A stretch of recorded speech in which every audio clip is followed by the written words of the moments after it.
as a juvenile counselor, I know what is needed. What pro-social activities are needed for our youth to kind of to be preventative in you know, from them falling to other outlets like such as crime. I don't know if you guys seen an uptick in a lot of spray painting, tagging in our community. That's a big issue. The kids don't have anything to do, and the reality is, you know, we do need more for youth to do.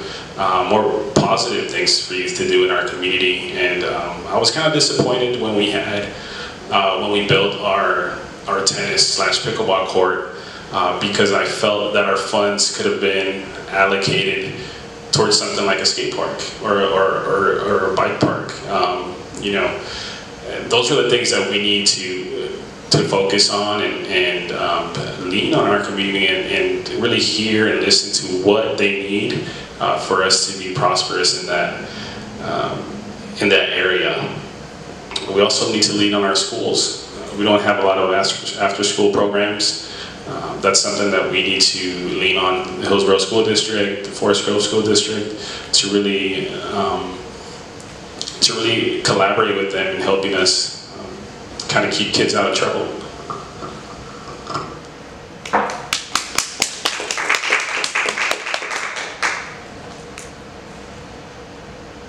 Okay, this is my favorite question, a little bit to break the ice here.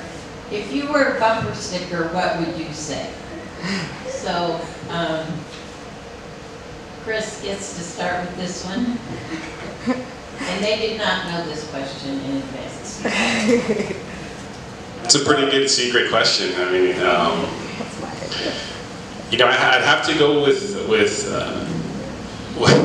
my slogan. My slogan is "Together we can, juntos podemos," and I really feel that it's. I like to think of the way I was raised, you know, and the opportunities that were given to me, from like a standpoint of it takes a village to raise, you know, to raise a person, and I really think that that those words really just really project who I am. You know, I really think in working together in a fair way to kind of find a good solution. And so together we can. That would be my bumper sticker.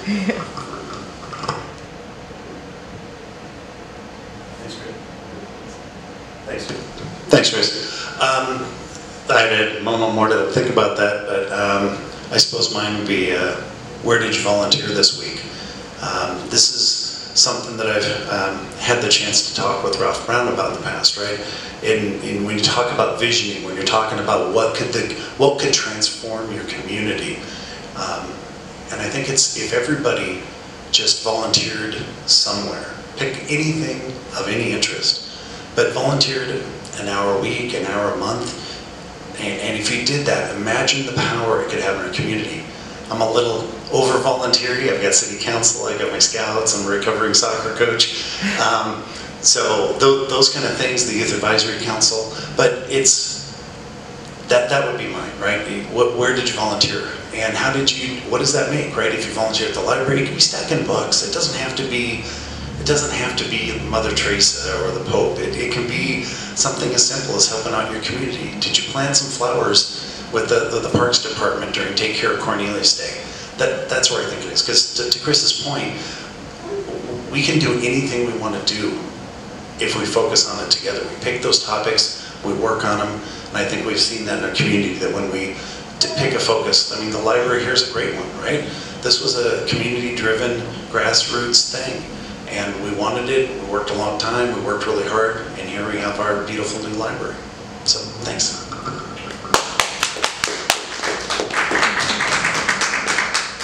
Good job, guys. I always like to hear what creativity our potential mayors can come up with. So, question 4. I have to believe this is the toughest question of the bunch. And don't ask me what this is all about, okay? I will. In 2020, the LCDC adopted rules for middle housing according to House Bill 2001. How do you feel these rules and the bill will impact the livability of Cornelius? And Jeff, you're up first. Thank you. So for those in the at-home audience, LCDC is Land Conservation and Development Commission. These rules said that a city our size, and there's different rules for different sizes of cities, had to really look at your ability to adopt and basically accept duplexes, and for us up to triplexes in a standard neighborhood. So if someone chose to come in and redevelop, you have to be able to do that. One of the things I did is I did go down to with the Metropolitan Mayors Consortium. We argued with then leader Kotek about a lot of the rules she was trying to implement, and we were able to get her to dial back in some of them. A very important one was the ability to make sure that the developer pays for their impact. And the big thing about that, you talk about the livability, you need to be able to charge the developer for the costs they incur. And I'll give you a real basic one, right? Sewer and water. If you put a home at the end of the line and it draws more water and it's going to deliver more sewer, that says the whole street's water pipe needs to be updated, and so does their sewer. With that in mind, you need to be able to charge the developer for those costs, right? Those shouldn't be borne by all the neighborhood. I think the other one that kind of sneaks in there is concerns on parking, right? And I've been a very strong advocate. We're currently arguing, I've been on all kinds of forums and representation about restricting our parking. Families that are multi-generational or multi-family households take more cars. And some of the things that they're trying to push is one or no cars when you redevelop. And our folks on average drive farther and make less. So we need to be able to have parking provided. Otherwise, those are livability questions where you're going to actually hurt all the neighbors because the cars just start to pile up around the neighborhood if you don't have room enough to park your own cars at your own home. Or how do you even walk if you're hurt? First time she got to use the gavel. Yeah. Trying to help her out. Yeah, this bill, I think it received a lot of bipartisan support on both ends initially when it came.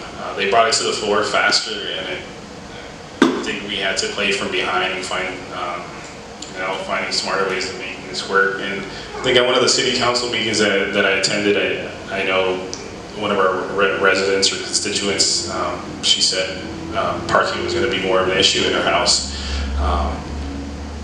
But I think with the cons, there's always pros and cons to anything, but this is also, we have to look at the pros in the sense that this is going to make affordable housing more prevalent in our community. People, Cornelius used to be affordable, and now Cornelius starts at the low 400,000s if you want to buy a home here.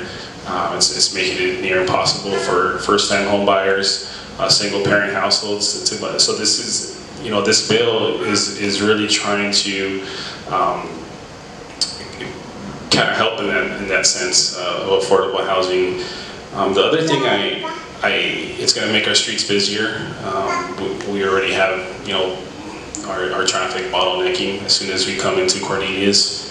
I also believe we're going to receive an uptick in calls and emergency services. A lot of our people are going to, whether it's the police or ambulance or whatever they need, that's something that we're going to have to be proactive about and start thinking of how we can bring more or contract more emergency services with the city. That's it.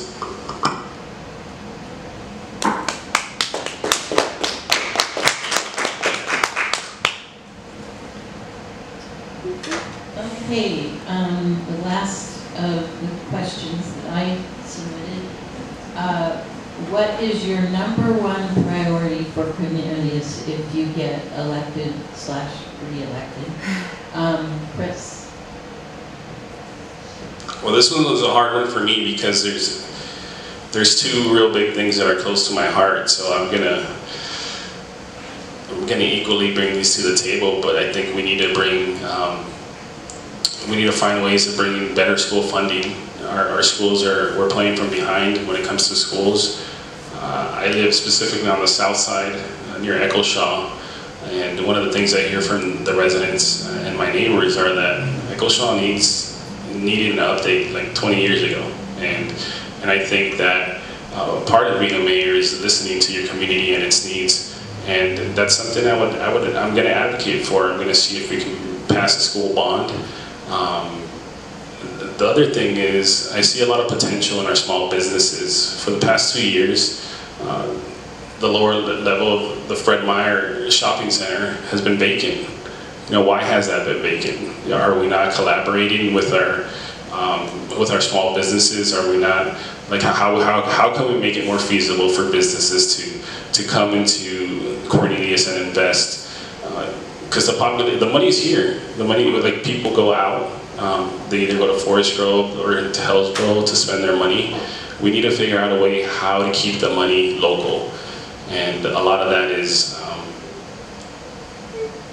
I don't like to use the term investors, but maybe people that want to come in and do business here. But one of my neighbors actually was, he owns a winery in Forest Grove. He's a retired military veteran, and he wanted to open up a tasting room here in Cornelius, and he told me Cornelius didn't support his vision. And so he took his business and he went to Main Street in Forest Grove, and his business is now flourishing. So those are the things that really, for me, we have to take a look into and see how we can